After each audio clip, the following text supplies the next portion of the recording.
Ladies and gentlemen, this may be the nicest video that I've ever made. You see, today we dive into 69 nice big changes that have come to Black Ops Cold War in today's Season 1 update. If you didn't know, the update happened overnight last night, and it is huge. I literally think it may be the biggest update that we have ever got in a Call of Duty game, because it's not just the Black Ops Cold War. It's in Black Ops Cold War, Warzone, and Modern Warfare, all three games together, and there is so much to go over in this video. In Black Ops Cold War, they've basically tuned every single weapon in the game, in multiplayer and in zombies as well. On top of this, they have added a new map into Warzone, implemented the weapons from Black Ops Cold War. There's new systems in there, there's new maps, there's new characters, there's a battle pass.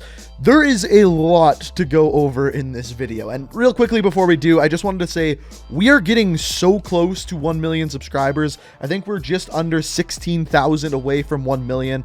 I would love to hit it before the new year. So if you watch my videos normally, you like staying up to date on everything Call of Duty, whether that be Black Ops Cold War, Warzone, Modern Warfare, be sure to hit that subscribe button, turn notifications on. It'd be really greatly appreciated, and maybe we can hit that mill before the new year. But for the rest of this video, we have a lot of updates, a lot of changes. In total, 69 nice changes to dive into. So let's get right into it.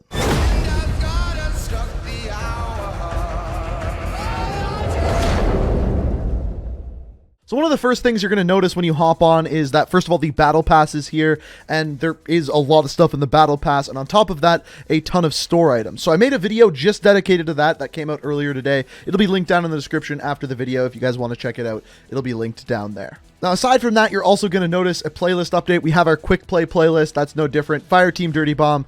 This time we have Nuketown Holiday 24/7. So this is the same Nuketown map, but it takes place at night. There's Christmas lights everywhere. I actually really like the way that it looks. My only complaint is that the inside of the buildings are a little bit dark, but all in all, I actually almost prefer this to the other Nuketown map just because it's more different. Just kind of like it more.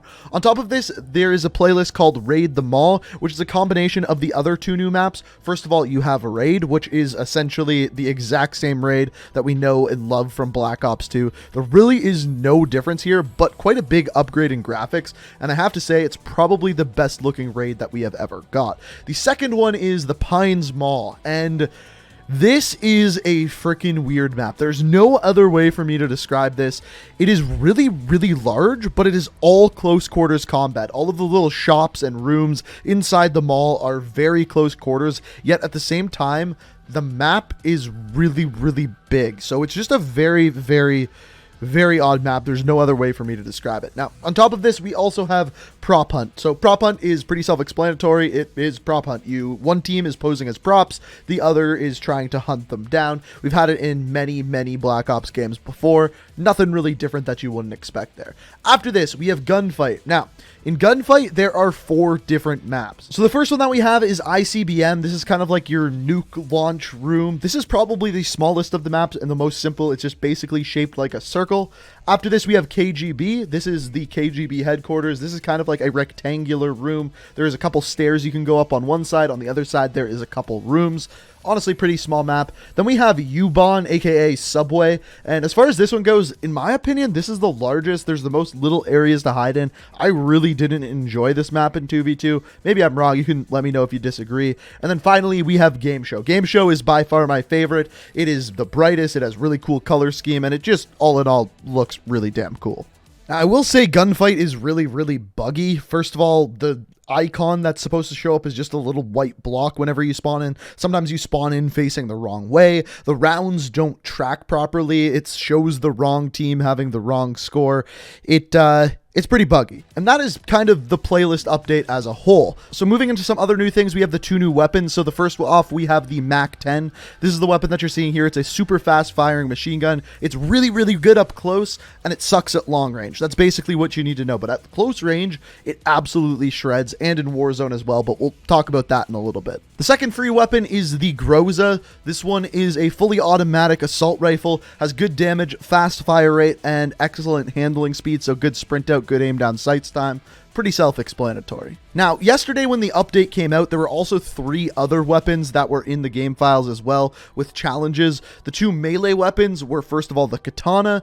The second one was the sledgehammer. And then the third and final one was the shotgun. All of these were unlocked due to different challenges, and all of them you could see on screen there, so no point in explaining them. When we go to our operators, you can see some of the operators that are upcoming. First of all, we've got Bulldozer. Secondly, we have Xenia. Finally, we have the CDL competitor.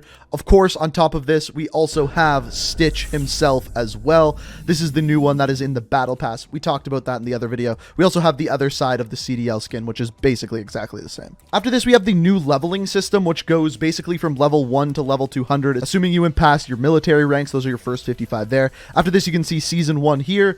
You have all the way up to level 200. That's when you hit Master Prestige, and you can see after a certain amount of levels. So, for example, at level 2, I unlock the second challenge. The first one that we have here is called Car Bomb, and it's used C4s to destroy 10 ground vehicles in game. So I actually like this layout much more than Modern Warfare's layout, and it's pretty self-explanatory. Every 10 levels, you unlock a new challenge that you can then do to get a calling card. So now that we have covered all of the new stuff to the game, let's look at some of the old stuff that has changed. Starting off with the weapon changes, buffs, and nerfs. So first of all, the AK-47 got a nerf. It got reduced headshot multiplier and reduced damage for the 20-inch Spetsnaz RPK barrel. So an overall nerf to that gun. Really the big one there is the headshot multiplier. This gun should still be pretty good, and I'm interested to see how good it is in Warzone as well. After this, we have the Krig 6, once again, reduced headshot multiplier as well. After this, the FFAR. This has increased damage ranges and reduced recoil. This was needed. I don't know why, but in the last weapons update, they nerfed the hell out of this gun. It was literally like the biggest nerf of all the weapons, and now they're just putting it back to where it's somewhat usable. I honestly still don't know if it'll be enough, but I'll have to get some playtime with it. Moving on to the SMGs, we have the Milano. They increased the effective damage ranges, so the range is just buffed a little bit. It wasn't anything crazy. Also, the KSP-45 got increased effective damage ranges as well. Similarly, the Bullfrog also got increased effective damage ranges. So basically, they just saw these certain SMGs not performing as well as other weapons, so they buffed all of them specifically with their damage ranges. After this, the biggest nerfs come to the tactical rifles, starting off with the M16, reduced maximum effective range and reduced the fire rate. Now, I've seen a lot of people saying that they didn't actually reduce the fire rate, and I personally haven't noticed a difference, but they did affect the damage range, but it's not in a big way. The second one they have here is the tactical rifle Charlie, which is the AUG. This one, they reduced the headshot multiplier, reduced maximum effective range. In this, they just reduced the damage from 54 to 51 is, I believe, what the actual change is, and they also reduced the fire rate, which again, I didn't see, and reduce the damage of the 19.8-inch Task Force barrel. Overall, from what I have seen, these two guns are both still pretty good. I don't see a huge nerf to them whatsoever, but they were on Twitter saying that this was the biggest nerf, so I don't know, you tell me. After this, the light machine gun, the M60 got a buff, increased aim down sight speed, and increased weapon swap speeds. This was needed. I still think that this weapon is still pretty underwhelming, but overall, at least they're doing something to it. Then for Sniper Rifle Charlie, which is the Barrett or the 50 cal, whatever you want to call it, and this one they buffed. They increased the damage multiplier for upper chest to allow for a one-hit kill without any attachments. That's good, I guess. On top of this, the 22.6-inch Tiger Team Barrel will now increase the one-hit damage zone to upper arms. That's pretty good. And recoil adjusted for higher shot power. Honestly, not what this gun needed. It needed a way faster aim down sights time, but this is what we have. I still think it's probably going to be the worst sniper rifle, but at least it'll be a little bit more consistent now. After this, the Magnum got a buff, increase effective damage ranges, and increased fire rate. To me, the bigger one there is actually the fire rate. After this, moving into shotguns, the Hauer 77 decreased damage ranges in general and decreased ranges for the 25.2 Task Force barrel. This is good. This gun was super overpowered, especially in hardcore. I still think it's going to be pretty overpowered, but we'll have to wait and see once I get to use it a little bit more. After this, the Shotgun Bravo, decreased damage ranges, decreased fire rate, and decreased range. This is actually a big one. This one is often going to be like a 3-shot kill now, even at pretty short ranges. So honestly, I would have to say this may be the gun that got nerfed the most. After this, moving into perks. First of all, Flak Jacket, reduced the explosive damage mitigation. This was needed. Flak Jacket was just way too good. Basically, if you get hit by any, you could get hit by like 4 frag grenades and be absolutely fine. So they've obviously nerfed that a little bit. Forward intel increased viewable minimap area, so a little bit of a buff to that. Ninja removed protection from field mic detection. And then finally, Spycraft added full immunity to field mic detection. So there is the nerf to the field mic. So basically a buff to Spycraft, a nerf to Ninja, and really field mic is the same, except it's a little bit better because Ninja doesn't counter it anymore because everyone was using Ninja, if that makes any sense. I know, super confusing way to explain it. After this, equipment, the frag grenade slightly increased damage, Molotov slightly increased damage, and stim shot, they reduced the heal speed. So on that stim shot, that doesn't mean you can't use it as frequently. It means when you stab yourself with it, your health will go up slower. That's the basic breakdown of it. After this, field mic gets a big nerf. No longer detects users who are crouch walking, aim down sights walking, or swimming. Swimming's the weirdest one there for sure. But essentially, again, another nerf to a field mic. I guess they saw that too many people were using a field mic, so they wanted to nerf it a little bit. After this, I hate this one. I really, really hate this one. But they buffed the gas mine. They increased the damage. They removed the detonation delay, which now you're just screwed if you won't run into one of these. And they reduced how much a player will be slowed when affected by the gas. So you can get out of it easier, but you're not going to be able to. I'm telling you right now, these are going to be really annoying with this buff. I don't like it whatsoever. So those are all the big buffs and nerfs. There's the usual things that they added in, like fixing up the game, making it run a little bit better, less crashes. On top of this, changing spawns in certain game modes and certain round things in game modes. I'm not going to go over all of that just because it's simply boring, but if you want to read all the patch notes, as per usual, they will be linked down in the description. Now, moving on to Warzone. So the Warzone update is interesting. It's not what I expected, but I think it's still good. As far as what we can see here, you're going to notice that the background is updated to be a part of the Alcatraz map. Pretty self-explanatory, aka the Rebirth Island map, by the way. If you didn't know, they're the same thing. On top of this, there is daily challenges right on the front main page. As far as I can see so far, it appears as though they only give you XP, nothing else, no weapon blueprints or anything like this. Also, what you're going to see on the main menu is a Rebirth Island event. So essentially this lasts 20 days, and with it, it gives you individual challenges. So for example, this one is pilot a vehicle for 20 minutes on Rebirth Island. There's other things like complete any 30 contracts on Rebirth Island, and basically by completing these you get a bunch of different things, calling cards, emblems, things along those lines. And then if you complete all of them by the end of the event, you get the Hazardous, which is a weapon blueprint, and as you can see, it's kind of like an homage to Nova 6 gas. Now after this, we have the weapons update. So if we go to edit loadouts here, you're going to see that I'm using the AK-47 from Modern Warfare. If I scroll up, I can use the AK-47 from Black Ops. Now, what you're going to notice in the difference here is if you go to Gunsmith and you're on a Black Ops weapon, it's kind of like this red background, and you have the Black Ops attachments, not the Modern Warfare attachments. As you're going to see, no monolithic suppressor here. However, if we switch this over to the Modern Warfare version of the AK, then go to Gunsmith, the background's kind of like this bluish color, which I quite honestly think makes the weapons look a lot worse, but we'll see what they do in the future. And then as you can see, you have the normal Modern Warfare attachments. The rest of the class setup is only Modern Warfare perks, only Modern Warfare lethals, and only Modern Warfare tacticals. Nothing else has been implemented from Black Ops Cold War. That's important to note for your class setups. After this, we have operators from Black Ops, and we even have new ones. For example, the one that's coming later in the season, Bulldozer. You can see him right here.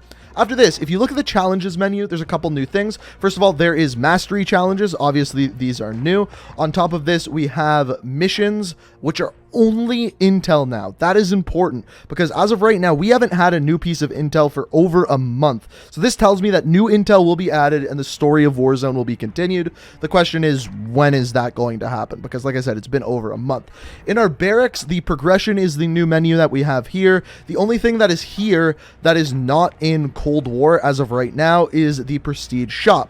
That being said, the Prestige shop doesn't work. You're supposed to be able to go in, use your Prestige keys to buy different custom Prestige icons. That is not currently working. It just doesn't let me go into it. It's also supposed to be there in Cold War, and it's not there. Why? I have no idea. And also, the Battle Pass and store items are exactly the same as they are in Black Ops Cold War. Now, going over to the play menu, these are the different game modes you can play. Right now, Battle Royale, quads, trios, duos, and solos.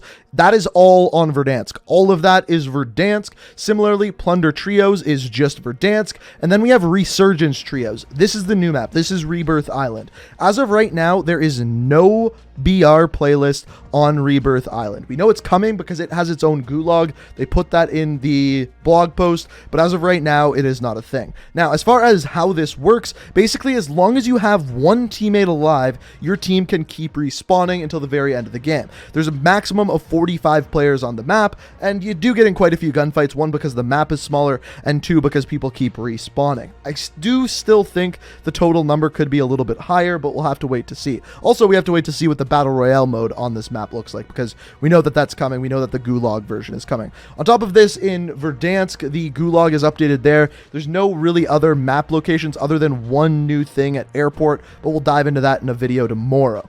As far as how the weapons work, so whether you're using a Black Ops weapon or Modern Warfare weapon, they're going to behave a little bit differently. The Modern Warfare weapons have a slower time to kill, but less recoil. The Black Ops weapons have a way faster time to kill, like way faster, like they're going to get nerfed, and they have more recoil. So they're harder to use, but they melt. So like weapons like the M16, AK-74U, MAC-10, they're just better than the Modern Warfare weapons, at least from the minimal playtime that I played.